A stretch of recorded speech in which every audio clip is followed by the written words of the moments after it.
warahmatullahi wabarakatuh. Alhamdulillahirabbil alamin wa bihi nasta'in wa ala umuri dunya waddin.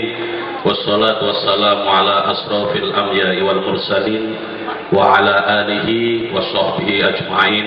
La haula wa la quwata illa billahil aliyyil azim. Amma ba'du.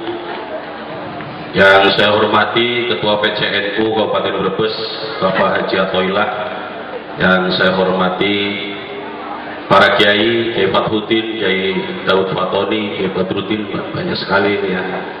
Ibu Kepala Desa, Bapak Camat, Bapak Samsuri, Wakil Ketua DPRD Kabupaten Tegal yang saya hormati, para panitia penyelenggara kegiatan malam hari ini, saudara-saudara sekalian dari pengurus ranting NU Kecamatan Songgong, Bapak Ibu dan hadirin sekalian yang saya hormati. Alhamdulillah pada malam hari ini kita bisa berkumpul, bertemu dalam satu majelis zikir rutin Asmaul Husna, dan malam hari ini adalah penutupan kegiatan periode awal tahun 2015-2016 yang kemudian nanti akan dilanjutkan setelah Hari Raya Idul Fitri. Bapak Ibu sekalian yang saya banggakan, kegiatan malam hari ini adalah kegiatan di mana kita menjaga dan melestarikan hasil dari perjuangan para kiai Nahdlatul Ulama, para muassis, para pendiri Nahdlatul Ulama begitu payah mendirikan organisasi ini. Dulu ketika setelah kemerdekaan Republik Indonesia pada saat peristiwa 10 November, resolusi jihad dikobarkan oleh Mbah Kiai Haji Hasyim Asy'ari bahwa membela tanah air hukumnya wajib ain. Setelah itu dari kelompok-kelompok fiksi-fiksi Islam, dari Masyumi dan yang lain-lainnya menginginkan agar negara Republik Indonesia menganut pada ideologi hukum Islam atau negara Islam, apa yang disebut dengan Darul Islam. Tetapi usulan ini kemudian ditepis oleh Mbah Kiai Haji Hasyim Asy'ari. Beliau lebih setuju dengan ideologi Darussalam ketimbang daripada Darul Islam. Lebih memilih negara yang selamat daripada negara Islam. Karena apa? Karena di negara Kesatuan Republik Indonesia tidak semua penduduknya Muslim. Masih mending Darussalam, negara yang selamat.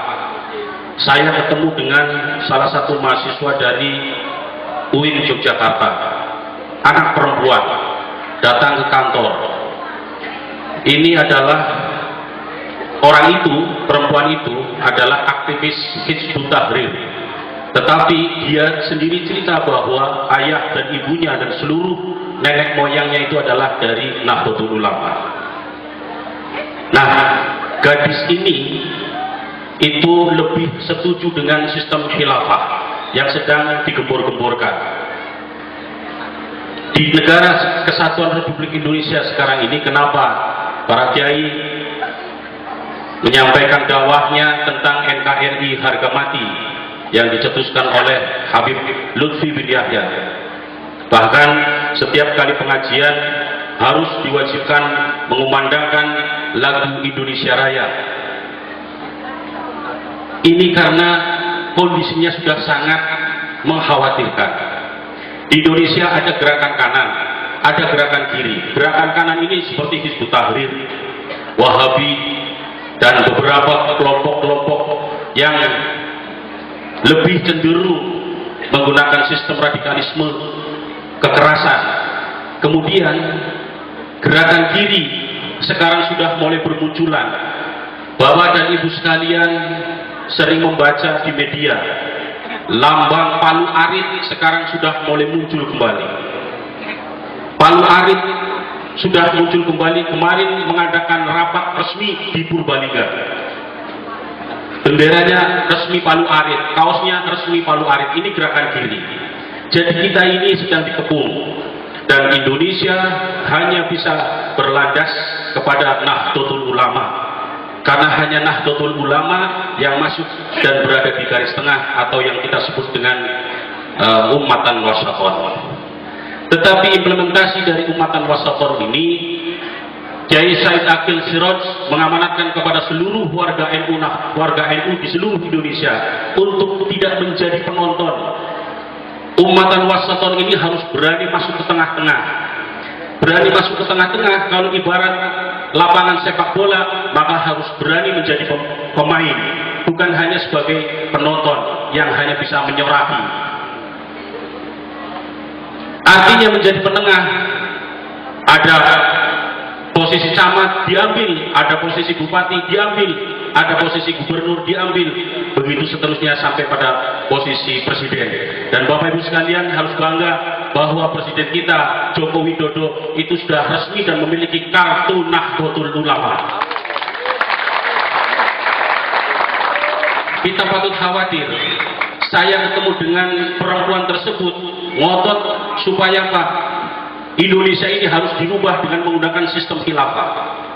Karena apa?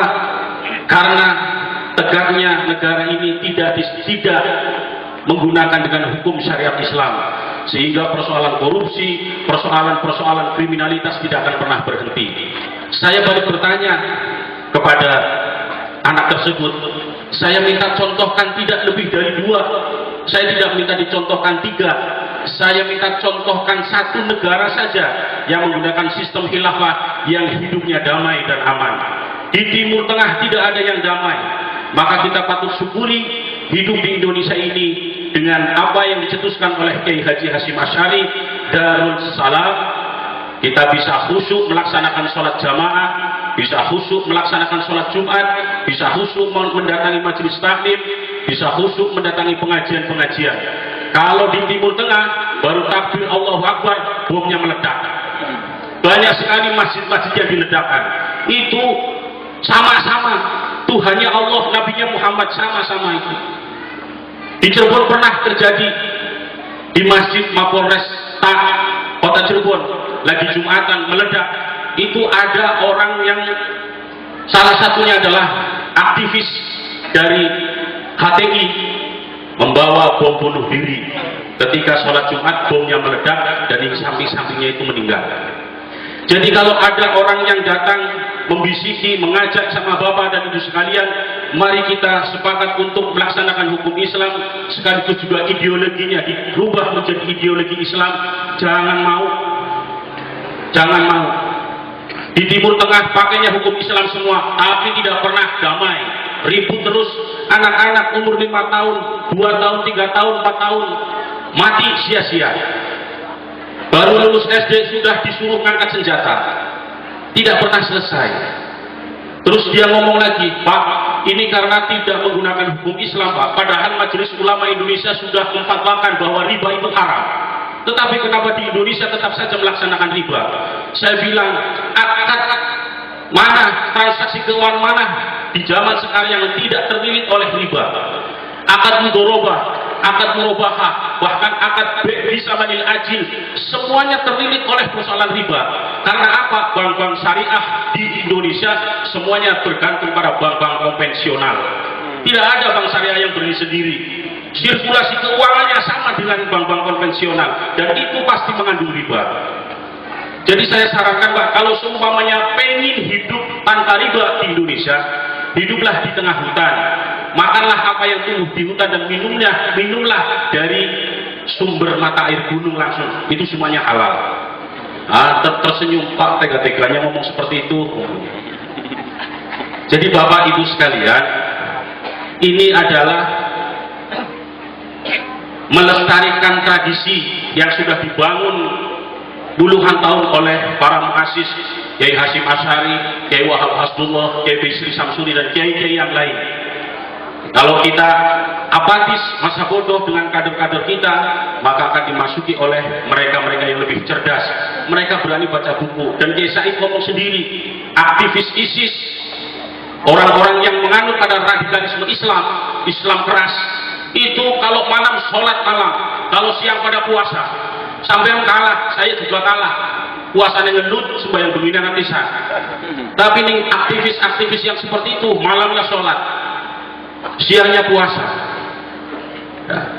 Nah inilah bahwa sekalian, jadi kita lebih menginginkan negara yang damai, negara yang aman, negara yang selamat ketimbang menggunakan hukum Islam tetapi selalu kacau, selalu perang sendiri, selalu bertempur sendiri, saling membunuh, sama-sama yang dibunuh pakai Allahu Akbar, yang membunuh juga pakai Allahu Akbar. Nah inilah kenapa saya terus menggiatkan NU di Kecamatan Songgom. Kalau masih bisa hanya di Kecamatan Songgom, saya akan maksimalkan di Kecamatan Songgom, kalau belum di seluruh Kabupaten Brebes. Mungkin kalau sudah menjadi anggota DPR RI baru bisa menggerakkan NU se-Kabupaten Brebes. Karena masih kabupatennya kecamatan di Bela, di kecamatan dulu. Saya maksimalkan kegiatan rutinan Sabtu Manis yang tadi awal-awalnya cikal bakalnya ada di rumah saya, kemudian usulan dari ranting-ranting, Pak ini kalau selalu di rumah ini nggak merata, yang berangkat juga itu saja, coba digilir. Oke, kita gilir, jalan sampai 1 tahun ini. Nah akan terus berjalan, mudah-mudahan NU khususnya di Kecamatan Songgom ini tidak akan mati. Dan catatan kita terakhir, Bapak Ibu sekalian, Kiai Hasyim mewasiatkan juga kepada warga NU, orang yang mau ngurusi NU itu dianggap dan diaku sebagai santrinya Kiai Hasyim Asy'ari, Allahumma amin. Dan Kiai Hasyim berdoa, orang yang mau mengurusi NU, anak keturunannya tidak mengkotek, anak keturunannya tidak terputus untuk selalu melaksanakan dakwah. Banyak kiai yang mengkotek, keturunannya itu mengkotek karena apa? Tidak mau ngurusi NU, tidak dapat doa-doa dari para salafus salih, sehingga kiai anaknya tidak ada yang melanjutkan, boro-boro melanjutkan ngisi pengajian bapaknya, ngimami saja nggak bisa. Jadi Kiai Hasyim mendoakan kepada kita sekalian, yang penting ikhlas ngurus NU, jangan nunut NU, jangan cari uang di NU, ngasih uang ke NU. Pengen jadi pengurus NU karena apa? Karena pengen dapat duit, jangan. Kiai Hasyim menyampaikan bahwa siapa saja yang mau mengurusi NU, maka itu saya anggap dan saya akui sebagai santri saya. Dan siapa saja yang mengurusi NU, keturunannya tidak akan mengkotek, tidak akan terputus. Insya Allah seluruh keturunan dari kita sekalian yang selalu peduli terhadap NU akan menjadi keturunan yang soleh dan solehah. Allahumma amin ya rabbal alamin. Wallahu muwaffiq ila aqwamit thoriq. Assalamualaikum warahmatullahi wabarakatuh.